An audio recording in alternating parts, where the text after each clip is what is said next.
Philippiens 3, on lit ensemble, chapitre 3 de Philippiens, versets 1 à 3.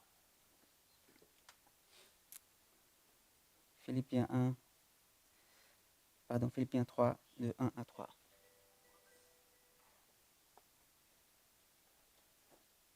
Voilà ce que dit la parole aujourd'hui pour nous. Maintenant donc, mes frères et sœurs, réjouissez-vous dans le Seigneur. Je n'hésite pas à vous écrire les mêmes choses, et cela contribue à votre sécurité. Faites attention aux chiens, faites attention aux mauvais ouvriers, faites attention aux faux circoncis. En effet, les vrais circoncis, c'est nous, qui rendons notre culte à Dieu par l'Esprit de Dieu, qui plaçons notre fierté en Jésus-Christ et qui nous ne mettons pas notre confiance dans notre condition. Voilà ce qui dit la parole aujourd'hui. Je pense que pour vous, c'est pareil, parce que pour moi aussi, le dimanche de Pâques, c'est quand même très important pour notre calendrier, on va dire, chrétien, n'est-ce pas? Est-ce que vous aimez la Pâques, le dimanche de Pâques?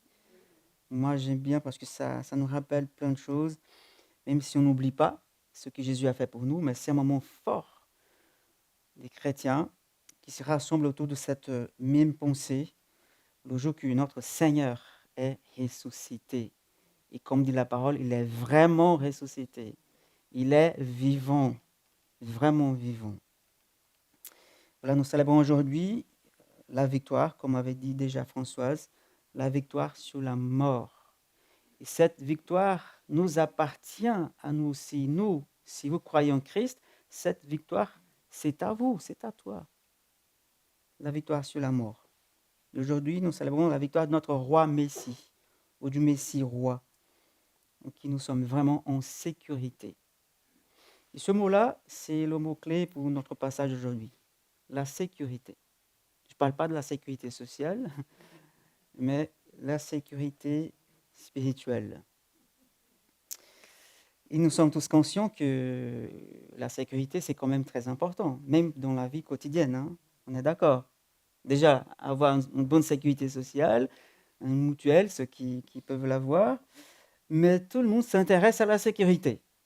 C'est le cas même pour notre maison. Parfois, on met des alarmes, des caméras, des machins.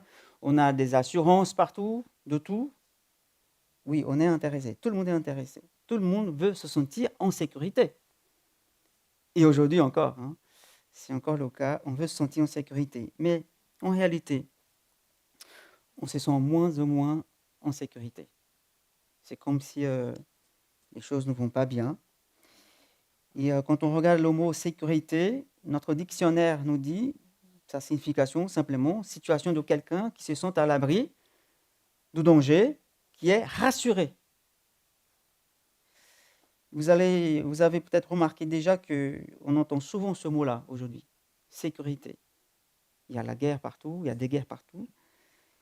On entend des infos on parle souvent, comme par exemple sécurité des données personnelles.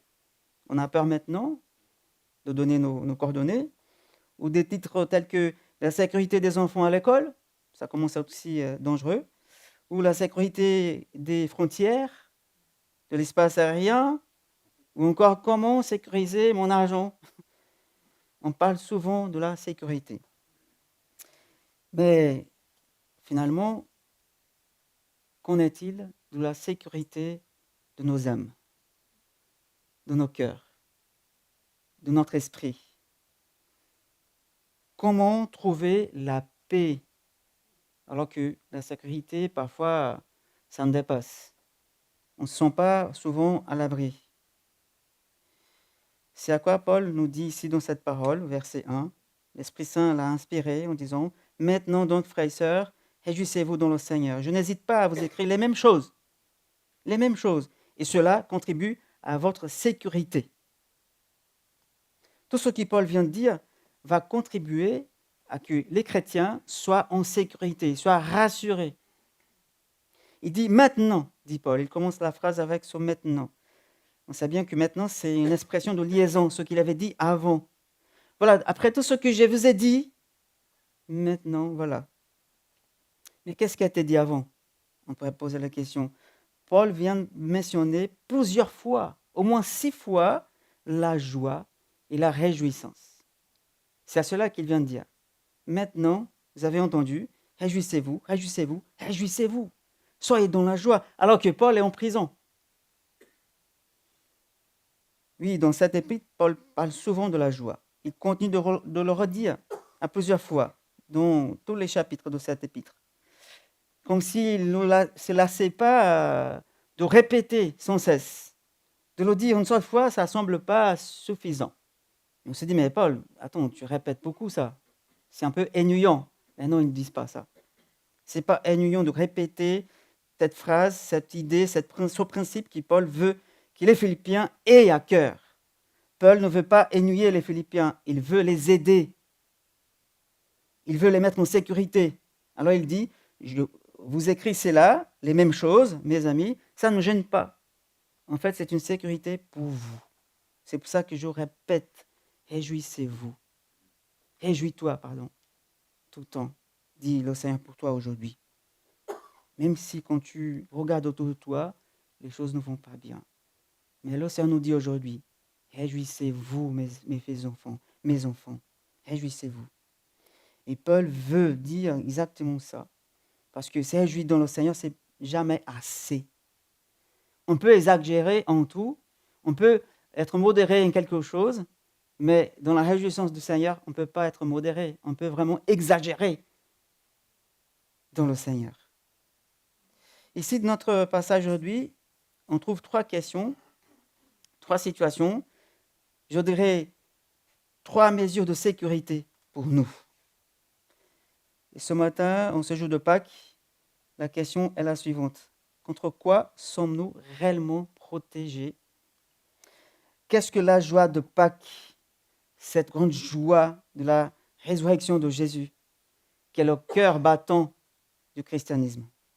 Et selon notre passage, mes amis, cette grande joie est une sorte de protection. La joie de Pâques, c'est une protection pour nous. Elle nous protège de 3 menaces dans notre vie. Il nous offre 3 garanties afin que nous puissions vraiment nous réjouir dans le Seigneur, n'importe ce qui nous arrive. Premièrement, la joie de Pâques nous protège de nos ennemis. Mais tu dis, mais je n'ai pas d'ennemis. Oui, on a des ennemis. Au verset 2, Paul dit, faites attention aux chiens, faites attention aux mauvais ouvriers, faites attention aux faux circoncis. Je sais que parmi vous, il y a beaucoup qui aiment les chiens, n'est-ce pas? Est-ce que vous avez des chiens chez vous? Moi, je n'en ai pas. Bah, vous avez, voilà, oui. Mais même ceux qui n'ont pas de chiens, vous appréciez quand même les chiens. Moi, j'aime bien, ma famille aussi. Et Paul ici, pardon, les chats aussi, bon. Oui, il y a les chats aussi. Mais ici, Paul dit, mais des chiens, mais quel genre de chien, Paul? C'est vrai, ce n'est pas ces chiens qu'on aime bien qu'il parle. En fait, c'est une image négative. C'est péjoratif, ce mot chien ici dans la parole de Dieu. Pourquoi? Parce qu'à cette époque-là, les chiens étaient considérés comme des animaux impurs. Même les chiens qui sont mignons, hein, à l'époque, c'était considéré comme impurs. Et les Juifs appelaient ainsi ceux qui ne respectaient pas la loi de Moïse, voilà, comme des chiens. C'était vraiment négatif et péjoratif. C'est pour cette raison que les Juifs ont commencé à associer les gentils, les païens, les non-juifs, des chiens, parce qu'ils ne respectaient pas la loi de Moïse. Ils étaient considérés comme impurs, comme des étrangers, simplement. Mais dans Matthieu 15, vous vous souvenez peut-être cette conversation, cet échange entre Jésus et la femme cananéenne, une gentille. Dans Matthieu 15, Jésus dit, « Je n'ai été envoyé qu'aux brebis perdues de la maison d'Israël. Il n'est pas juste de prendre les pains des enfants et de le jeter aux petits chiens, dit Jésus. » Il parle des non-juifs. Mais pour l'instant, après, Jésus a dit, allez dans tout le monde et prêchez l'évangile. Mais ici, Paul, il y a cette ironie de qualifier ses ennemis de chiens. Car eux, les gentils, les pharisiens qui disaient ça, que les non-croyants, les non-juifs étaient des chiens, eux, ils se prenaient comme l'élite de l'époque, comme s'ils savaient tout. Ils considéraient les païens comme des chiens, comme les Philippiens d'ailleurs, qui étaient des non-juifs, et nous-mêmes.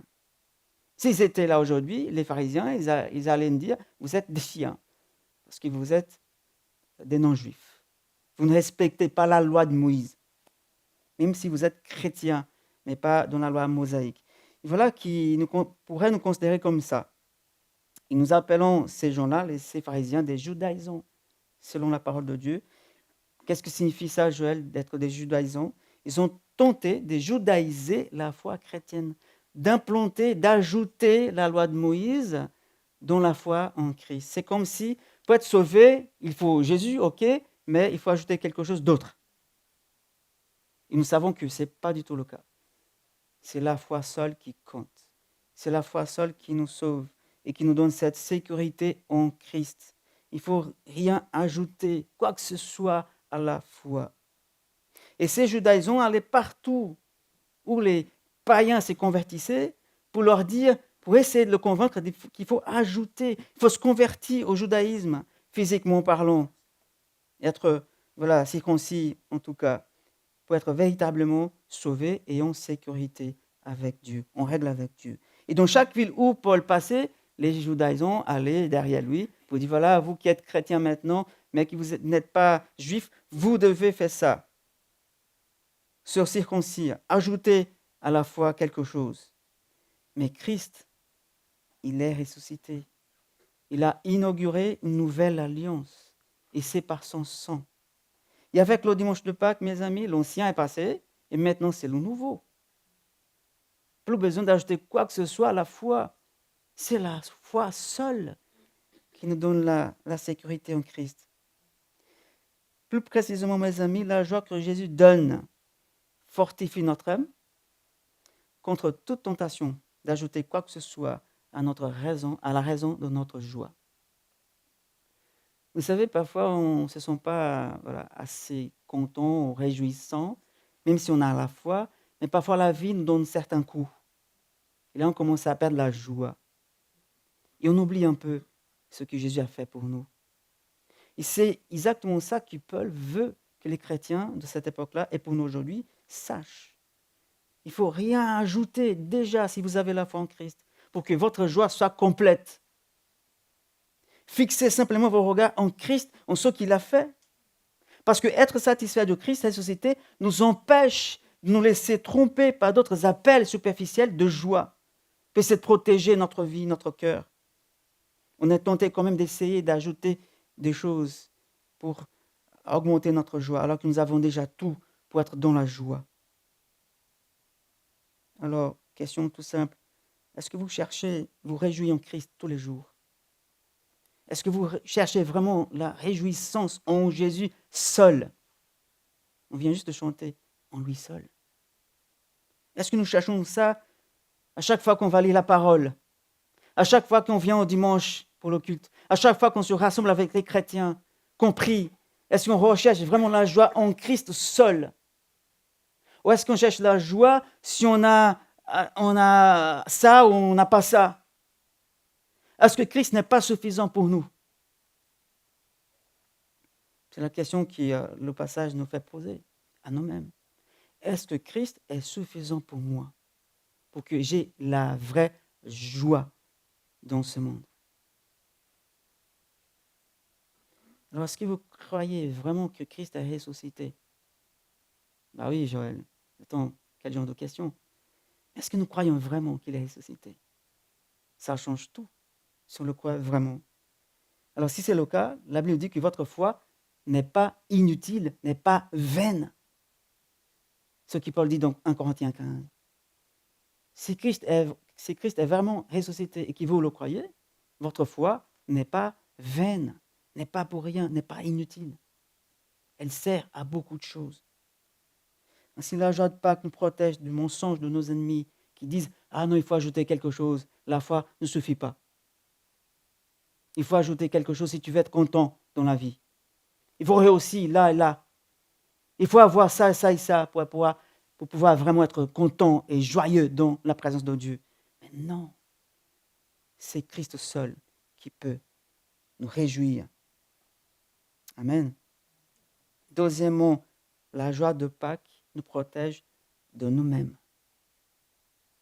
Comment ça, Joël? il s'agit d'une question vraiment grave. Hein.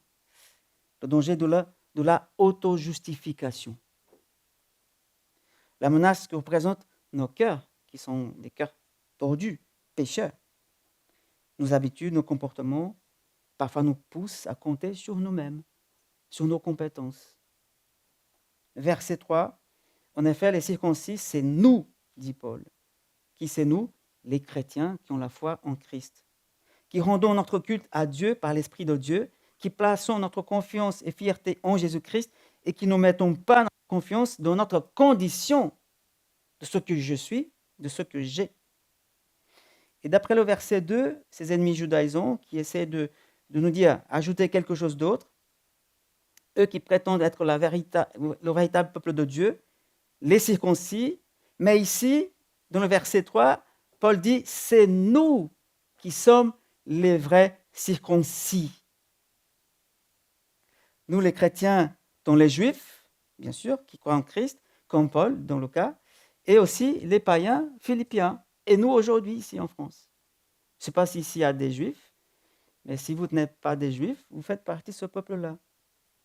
Et ce dimanche de Pâques, où nous célébrons Jésus, il faut comprendre vraiment bien ce que signifie être le peuple de Dieu, le peuple de cette nouvelle alliance en Christ. Pas dans la loi, pas dans des choses qu'on accomplit, mais en Christ, dans son sang. Ce n'est pas la circoncision de la chair, dit Paul, qui définit notre caractère, qui nous sommes, mais en fait la circoncision du cœur qui a été changé.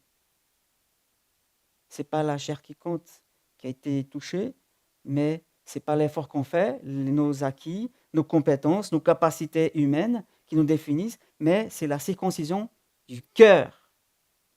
Le changement interne, c'est-à-dire un nouveau cœur, de nouveaux désirs, une âme qui a été régénérée, une nouvelle personne qui est en toi, née par la foi en Christ. Ce n'est pas ce que tu fais pour Dieu, mais ce que tu es avec Dieu qui compte. Par l'Esprit, Dieu nous ouvre les yeux pour voir la merveille de Jésus, la merveille de son Fils ressuscité. Il transforme notre cœur pour qu'on puisse vraiment nous émerveiller en lui. Et parfois, on arrive à l'église pour louer Dieu, mais on n'est pas si, on va dire, pas trop content ou émerveillé. Et ça suffit un seul mot qu'on prononce parce que Dieu nous a inspiré, un chant qui a été chanté. Et là, on est saisi par l'Esprit. Et là, on commence à s'émerveiller dans la présence de Dieu. Mais il faut quand même du travail. Il faut vraiment être à l'écoute. Il faut vraiment vouloir s'émerveiller. Parce que le cerveau, intellectuellement, on sait ce que Jésus a fait pour nous. Mais est-ce qu'on ressent vraiment ce qu'il a fait pour nous? Et Paul, ici, dans le verset 3, nous donne ces trois caractéristiques. Ce signifie être chrétien. Premièrement, nous adorons, nous vivons, nous marchons, nous servons Dieu par l'Esprit. Ce n'est pas parce qu'on est compétent. Ce n'est pas parce qu'on est vraiment habile pour faire les choses.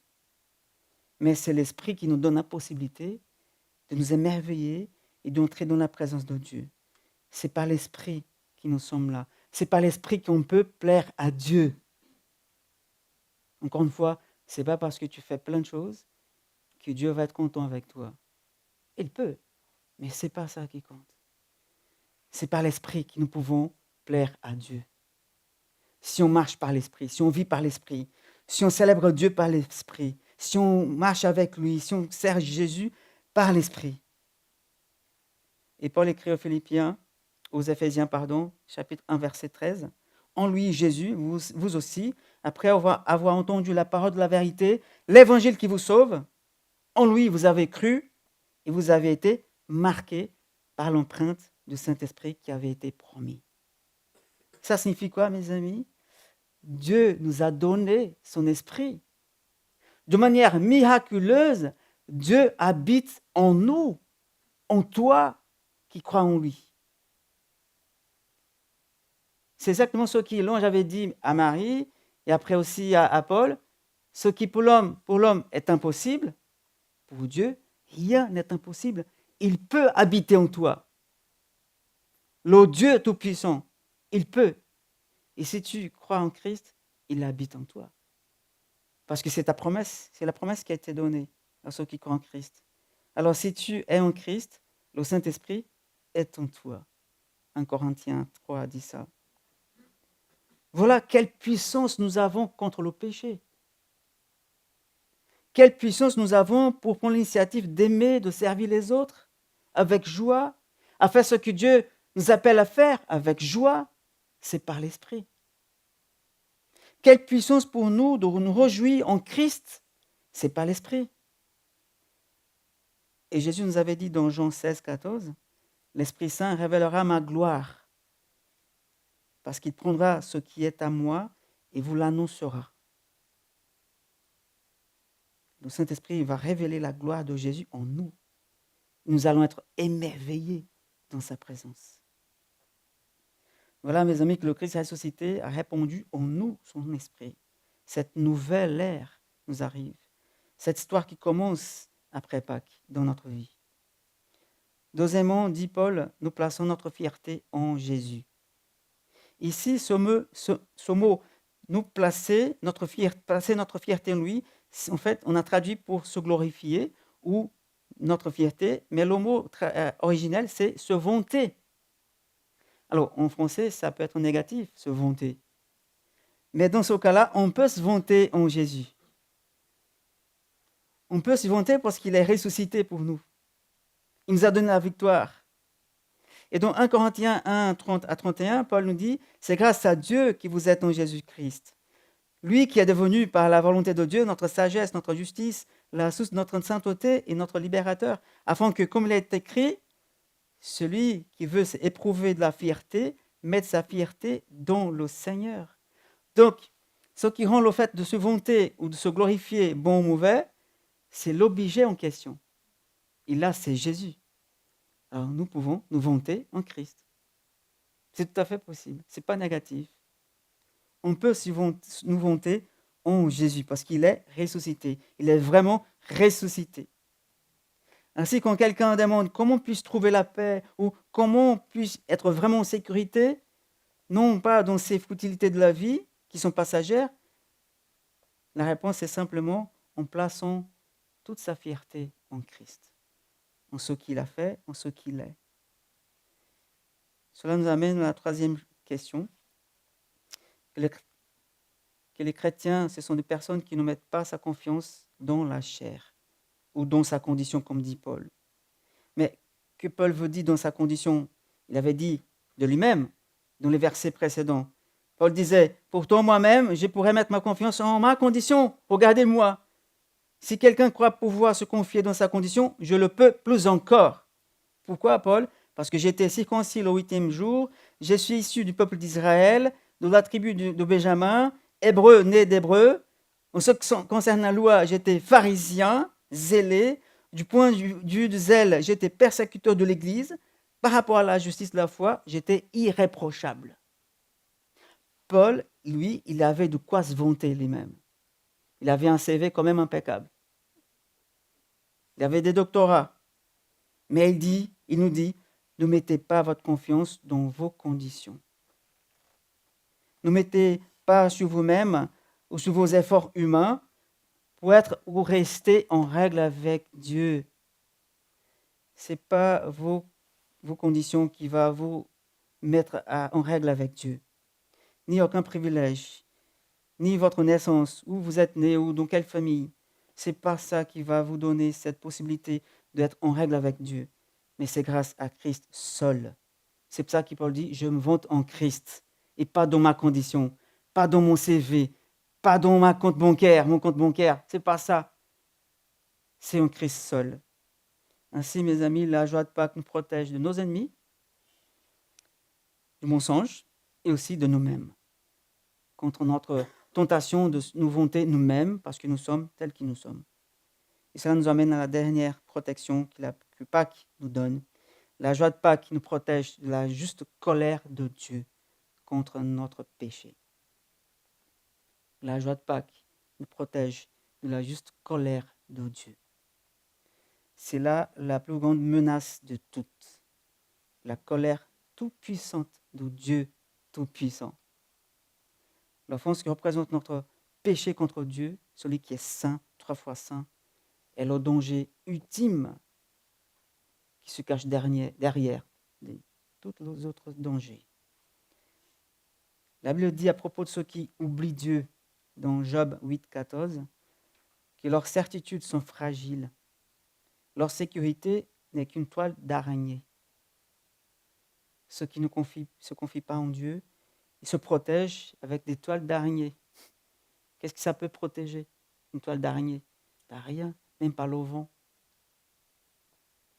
Lorsque Paul dit que se réjouir dans le Seigneur est une sécurité pour nous, il fait en fait référence à la sécurité ultime, la sécurité finale, la sécurité éternelle, la sécurité de notre âme, la sécurité face à la juste colère de Dieu. Mais comment ça, Joël, la juste colère de Dieu? Oui, parce qu'il est juste. Il est amour, mais il est aussi justice. Et sa colère, elle est juste. Parce qu'il a le droit déjà. Et c'est nous qui sommes en tort avec Dieu. La Bible dit que ceux qui aiment le monde sont quoi? Sont les ennemis de Dieu. Sont en guerre contre Dieu. Et en pensant au contexte actuel, être en Christ, trouver refuge en Christ, c'est avoir au-dessus de nous une sorte d'homme de fer qui nous protège de tous les missiles du monde. C'est un bouclier impénétrable, se réfugier en Christ contre toutes les attaques qui peuvent nous arriver. Des attaques, bien sûr, à l'extérieur, mais aussi à l'intérieur. On pourrait dire ainsi, l'âme la plus sûre dans tout l'univers est celle qui se réjouit dans le Christ ressuscité. Parce que si je crois en Christ qu'il est vraiment ressuscité, je suis vraiment protégé de tout ce qui m'entoure. Contre tous les combats et surtout contre la colère de Dieu. Alors, mes frères et sœurs, aujourd'hui, Dieu nous appelle à nous réjouir, vraiment nous réjouir en lui. Parce qu'il est ressuscité simplement. Ce n'est pas parce qu'il t'a donné ce que tu as demandé, ou s'il n'a pas encore donné, mais c'est parce que Christ est ressuscité. Voilà la véritable source de ta joie. Christ est ressuscité. Et s'il est ressuscité, tout ira bien. N'est-ce pas? Peut-être que tout ce qui se passe autour de toi ne te donne pas trop envie de te réjouir. C'est vrai, il y a des frères aujourd'hui qui sont dans le deuil. Mais Christ est ressuscité. Mais Christ est ressuscité. Peut-être que cette maladie est toujours là, présente. Mais Christ est ressuscité. Peut-être que la solitude t'accable encore, mais il est ressuscité. Peut-être que ce que tu attends n'est pas encore arrivé, mais Christ est ressuscité. Peut-être que tu ne sais pas ce qui va se passer demain, mais Christ est ressuscité.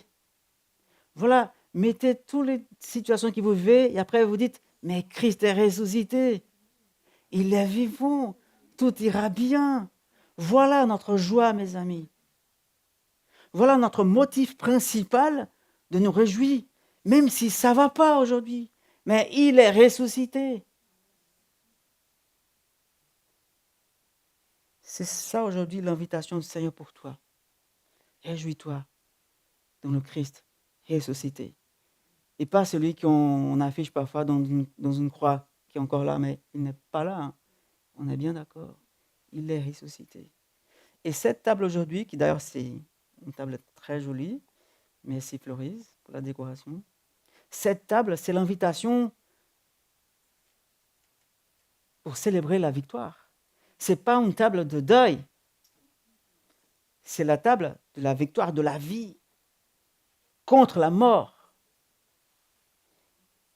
Elle ne représente pas le deuil, mais la victoire, la célébration. Mais oui, elle n'est pas destinée que à ceux qui se réjouissent vraiment, qui sont aujourd'hui dans la joie, mais à ceux aussi qui sont encore dans des difficultés, qui ont le cœur lourd, pesé. C'est une table qui invite tout le monde à se réjouir en Christ. parce qu'il est ressuscité. Amen. Et si votre cœur aujourd'hui n'expérimente pas une joie débordante, je ne sais pas, ce n'est pas un problème. Nous t'invitons quand même à participer à ce moment, à célébrer notre roi Messie. Et aujourd'hui, vous pouvez dire, je revendique dans ma vie la joie du Christ ressuscité. Je veux cette joie. Seigneur, renouvelle ta joie en moi. Seigneur, donne-moi cette joie en ta résurrection. Redonne la joie du salut. Tu peux revendiquer ça aujourd'hui. Tu peux même supplier que cette joie soit intense dans ta vie. Cette joie qu'on ne mérite pas, en fait, mais elle nous donne gratuitement. Nous pouvons prier aussi en disant, Seigneur, je veux placer aujourd'hui seulement en toi ma confiance et pas dans ma condition. Je mets ma confiance en toi seul, Seigneur. Que ma confiance finale soit toujours en toi. Voilà ce que Dieu veut pour nous aujourd'hui, pendant ce dimanche de Pâques. Nous réjouir vraiment en celui qui est ressuscité, qui est vivant, qui est assis à la droite du Père, qui règne, qui dirige, qui intercède pour nous, qui règne avec puissance, qui te voit, qui voit ta difficulté, qui voit ta vie, qui voit tes projets, tes envies, il voit aussi tes péchés, mais il veut nous bénir, il veut bénir ceux qui se font vraiment, qui confient vraiment en lui. Ceux qui ont mis leur foi en Christ, aujourd'hui, nous t'invitons à participer avec nous de cette table qui célèbre la victoire.